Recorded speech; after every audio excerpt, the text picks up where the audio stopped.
गुरु समरथ सिर पर खड़े, कहत कबीर तहि दास, रिद्ध सिद्ध सेवा करें, मुक्ति न छाड़ें साथ।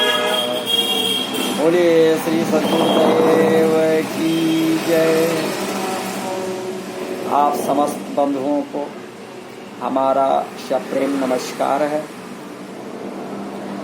इस 69th यानी 69वें एपिसोड में आप सभी का हार्दिक स्वागत है, हार्दिक अभिनंदन।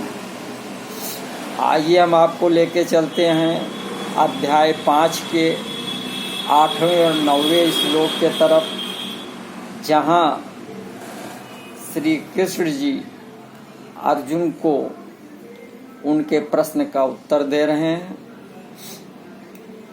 श्लोक इस प्रकार है, नाएव किंचित करोम इत इकुतः मन्येत तत्त्ववित्, पश्यन् श्रवन् स्पर्शन् जिघ्रन् अस्नन् गच्छन् स्वपन् श्वसन् प्रलपन् विसर्जन् गृह्णन् उन्मिषन् निमिषन् अपि इंद्रियाणि इंद्रिय अर्थेषु वर्तन्ते इति धारयन्। अर्थात तत्व को जानने वाला सांख्य योगी देखता हुआ, सुनता हुआ, छूता हुआ, सूंघता हुआ, खाता हुआ, चलता हुआ, ग्रहण करता हुआ, बोलता हुआ, मलमूत्र का त्याग करता हुआ, सोता हुआ, श्वास लेता हुआ तथा आँख खोलता हुआ और मूंदता हुआ भी संपूर्ण इंद्रियों के विषयों में बरत रही हैं, ऐसा समझकर मैं स्वयं कुछ भी नहीं करता हूँ, ऐसा माने। अब इस पर व्याख्या 68 एपिसोड में चल रही थी, जिसमें थोड़ी सी रह गई थी, तो उस व्याख्या को यहाँ पे हम प्रस्तुत कर रहे हैं।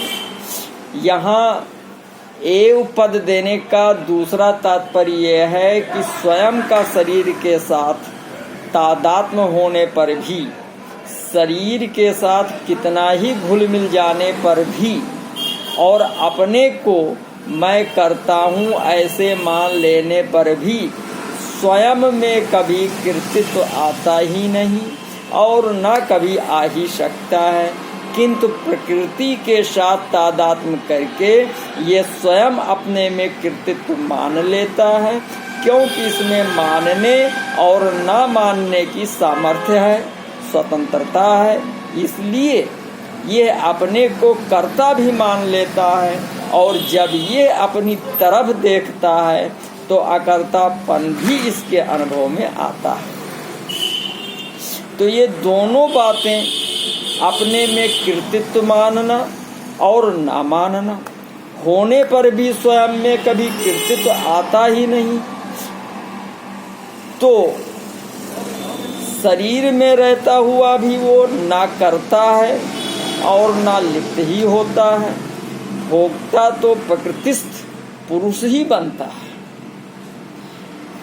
गुणों का क्रियाफल का भोक्ता बनने पर भी वो हो वास्तव में अपने स्वरूप से यानी आत्मा से कभी चित नहीं होता, किंतु अपने स्वरूप की तरफ दृष्टि न रहने से अपने में लिप्तता का भाव पैदा होता है।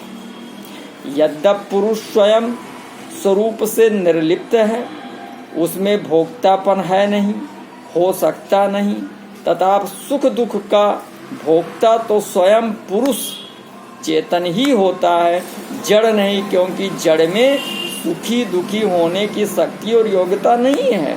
तो फिर पुरुष में भोक्तापन है नहीं और सुख दुख का भोक्ता पुरुष ही बनता है। तो ये दोनों बातें कैसे? भोग के समय जो भोगाकार सुख दुखाकार वृत्ति बनती है वो तो प्रकृति की होती है और प्रकृति में ही होती है, परंतु उस वृत्ति के साथ तादात्म्य होने से सुखी दुखी होना, अर्थात मैं सुखी हूँ, मैं दुखी हूँ, ऐसी मान्यता अपने में स्वयं पुरुष ही करता है। कारण कि ये मानना पुरुष के बिना नहीं होता, अर्थात ये मानना पुरुष में ही हो सकता है, जड़ में नहीं। तो इस दृष्टि से पुरुष भोक्ता कहा गया है। सुखी दुखी होना अपने में मानने पर भी, अर्थात सुख के समय सुखी और दुख के समय दुखी, ऐसी मान्यता अपने में करने पर भी पुरुष स्वयं अपने स्वरूप से निर्लिप्त और सुख दुख का प्रकाशक मात्र ही रहता है। इस दृष्टि से पुरुष में भोक्तापन है नहीं और हो सकता ही नहीं। कारण कि एक देशीयपन से ही भोक्तापन होता है और एक देशीयपन अहंकार से होता है। अहंकार प्रकृति का कार्य है और प्रकृति जड़ है, अतः उसका कार्य भी जड़ ही होता है, अर्थात भोक्तापन भी जड़ ही होता है। इसलिए भोक्तापन पुरुष चेतन में नहीं। अगर ये पुरुष सुख के समय सुखी और दुख के समय दुखी होता तो इसका स्वरूप परिवर्तनशील ही होता, क्योंकि सुख का भी आरंभ और अंत होता है और दुख का भी आरंभ और अंत होता है। तो ऐसे ही ये पुरुष भी आरंभ और अंत वाला हो जाता, जो कि सर्वथा अनुचित है। कारण कि गीता ने इसको अक्षर, अव्यय और निर्लिप्त कहा और तत्वज्ञ पुरुषों ने इसका स्वरूप एक रस एक रूप माना है। तो अगर इस पुरुष को सुख के समय सुखी और दुख के समय दुखी होने वाला ही माने तो फिर पुरुष सदा एक रस एक रूप रहता है, ऐसा कैसे कह सकते हैं? तो संपूर्ण विशेष बात यह है कि अहंकार विमूढ़ आत्मा कर्ता अहमित मन्यते। तो इसमें आने वाले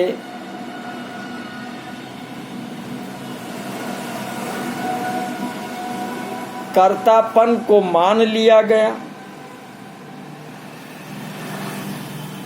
ऐसा होने से ही केवल सुख दुख का अनुभव होता है। और अगर अपने को कर्ता ना माने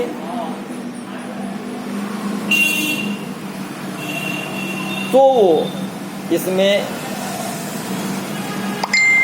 लिप्त नहीं हो सकता और लिप्त ना होने की वजह से वो मुक्त होता है। तो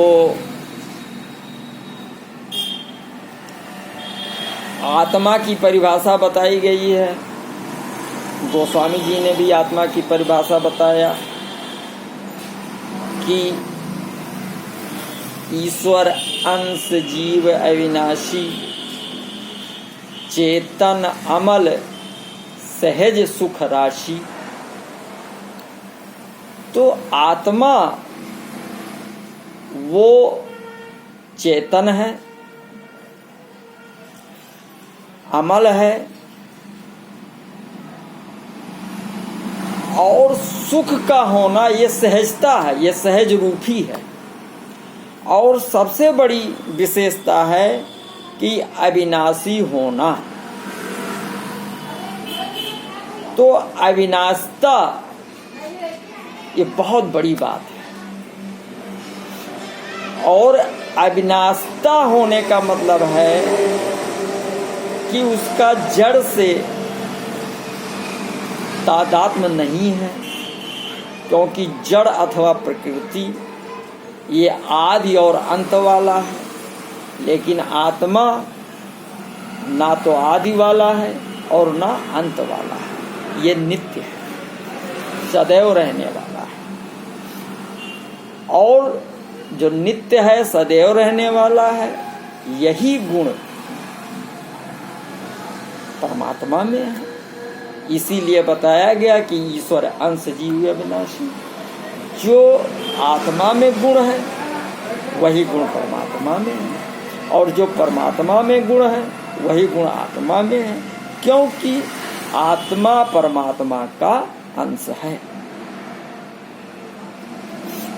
अंश मतलब होता है पार्ट। जैसे हमारे शरीर का पार्ट हाथ है, पैर है, आँख है, मुंह है, नाक है, कान है, तो इत्यादि अपने शरीर का पार्ट, और ये सब मिल करके शरीर है। तो इसी प्रकार से समस्त आत्माएं ये मिल करके ही परमात्मा है, क्योंकि ये उस आत्मा परमात्मा का पार्ट है, अंश है।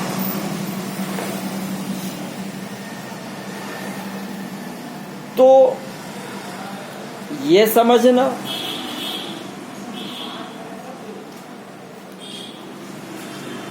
यही तत्व ज्ञान है। तत्वतः जानना, अच्छे ढंग से जानना और इसका अनुभव करना।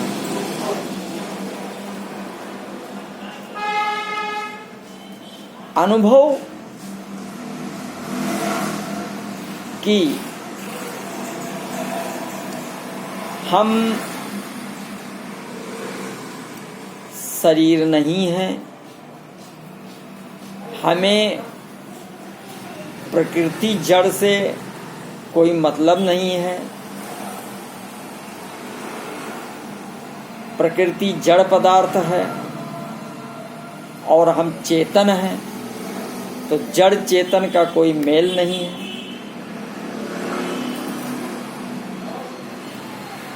तभी गोस्वामी जी ने भी कहा, जड़ चेतन ही ग्रंथ पड़ गई, यद्यपि मृखा छूटत कठिनाई। तो जड़ चेतन की जो ग्रंथि है, वो ग्रंथि यद्यपि जड़ चेतन की ग्रंथि नहीं हो सकती। अरे या तो जड़ जड़ की ग्रंथि होगी, रस्सी से रस्सी बांधा जा सकता है, जोड़ा जा सकता है। तो जड़ और चेतन की ग्रंथि एकदम मृखा है, लेकिन है, और इसको जब छुड़ाना चाह रहे हैं तो छूट नहीं रही है, क्योंकि ये एहसास कराने में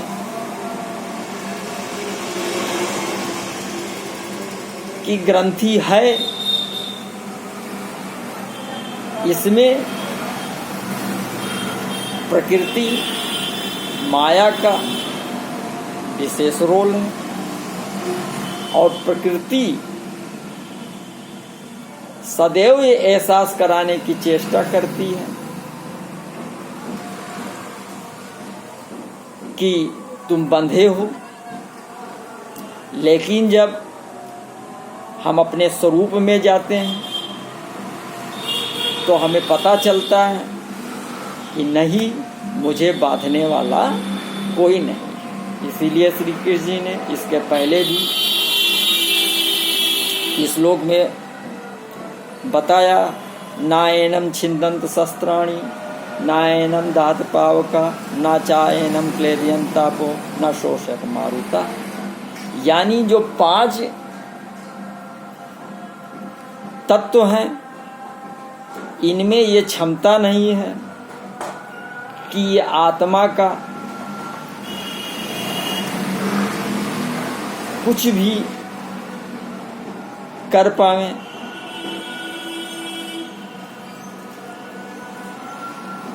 शस्त्र पृथ्वी तत्व से बनता है, तो शस्त्र में यह ताकत नहीं है कि आत्मा को काट सके, यानी पृथ्वी तत्व असमर्थ है।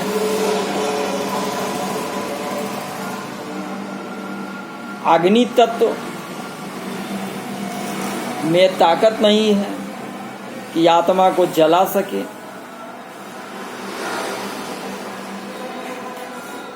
नैनम छिंदंत शस्त्राणि नैनम दहत पावका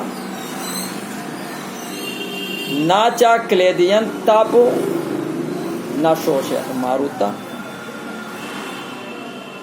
तो पानी इसको गीला नहीं कर सकता, बादल इसको गीला नहीं कर सकता, यानी जल तत्व में ये ताकत नहीं है कि आत्मा को भिगो सके, यानी जल तत्व से परे। और हवा में इतनी ताकत नहीं है, न शोषयत मारुता, हवा में इतनी ताकत नहीं है कि वो आत्मा को सुखा सके। तो इस प्रकार से आकाश तत्व में इतनी ताकत नहीं है कि वो आत्मा को अपने आप में विलीन कर सके। तो इस प्रकार से मैं जो हूँ, जो मेरा स्वरूप है, वो स्वरूप पांचों तत्वों से परे।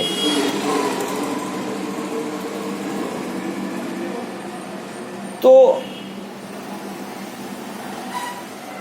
अहंकार विभूण आत्मा कर्तम अहमिति मन्यते, तो इसमें आए मन्यते पद से जो बात आई थी उसी का निषेध यहाँ नैव किंचित करोम इत युक्तो मन्यते तत्ववित्, इसमें आए मन्यते पद से किया गया है। तो मन्यते पद का अर्थ मानना नहीं है, प्रत्युत अनुभव करना है, क्योंकि स्वरूप में क्रिया नहीं है, आत्मा में क्रिया नहीं है, ये अनुभव है, मान्यता नहीं।